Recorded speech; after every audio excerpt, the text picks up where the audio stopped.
Il est 8 heures. Dans cet hôpital parisien, un jeune homme est décédé.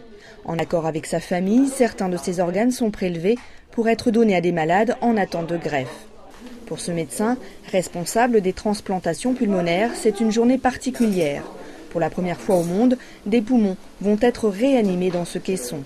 Objectif, tester en conditions réelles cette machine qui prolonge la durée de vie des organes. C'est la première fois qu'on teste sur un poumon humain de manière à voir si cette machine va aider dans la greffe pulmonaire en faisant de la réanimation, du transport et de la maintenance du poumon dans des conditions proches des conditions naturelles du corps humain. Après avoir été prélevés, les poumons sont transférés dans ce caisson, une sorte de super couveuse qui reproduit les conditions physiologiques du corps humain.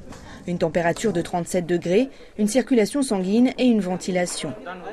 Une fois branchés, comme par magie, les poumons reprennent vie. Okay. So, slowly. Yeah. It's okay? Okay, that's fine. Plus besoin donc de la glace qui conservait jusqu'à présent les greffons le temps du transport vers le receveur. Les poumons sont mieux préservés. Avant, ils devaient être greffés dans les 8 heures. Avec cette machine, on peut désormais attendre 18 heures.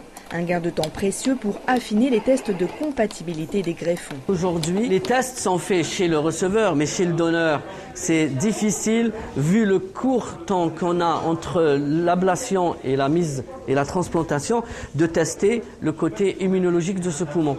Dorénavant, on va pouvoir le faire et on dit, tiens, il a une carte d'identité immunologique qui correspond plutôt à tel receveur qui est dans tel centre ou tel centre. Et on a moins de risque de rejet. Moins de risque de rejet aussi parce que la qualité du greffon est plus facile à évaluer.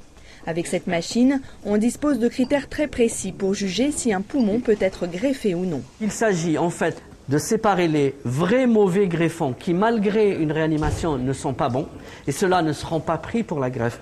Des greffons qui ont été un peu agressés, malmenés et qui récupèrent une fonction normale une fois qu'on les met dans des conditions physiologiques, qu'on les dope un peu. Il y a un test décisif pour estimer la qualité du greffon. La machine arrête l'oxygénation des poumons pendant quelques secondes et quand la circulation repart, on mesure la capacité de récupération du poumon. Vous allez voir, 89. On va voir en combien de secondes il réatteint une saturation à plus de 90. Regardez, 44 secondes. En 44 secondes, il a atteint. Absolument, c'est très très bien. Aujourd'hui, sur 100 poumons de donneurs, seulement 15 sont greffés. Avec cet appareil d'assistance aux organes, on peut espérer doubler le nombre de greffes. Le prélèvement s'est très bien passé, le poumon semble être de très bonne qualité et pourrait éventuellement être greffé si nous étions en situation clinique où nous avions les autorisations. Au revoir et merci pour tout. Dans quelques mois, quand la phase de test sera terminée, des poumons régénérés grâce à cette machine pourront bénéficier à des malades. Il y a urgence. En France, près d'une quarantaine de patients en attente de greffe de poumons meurent chaque année faute de greffons.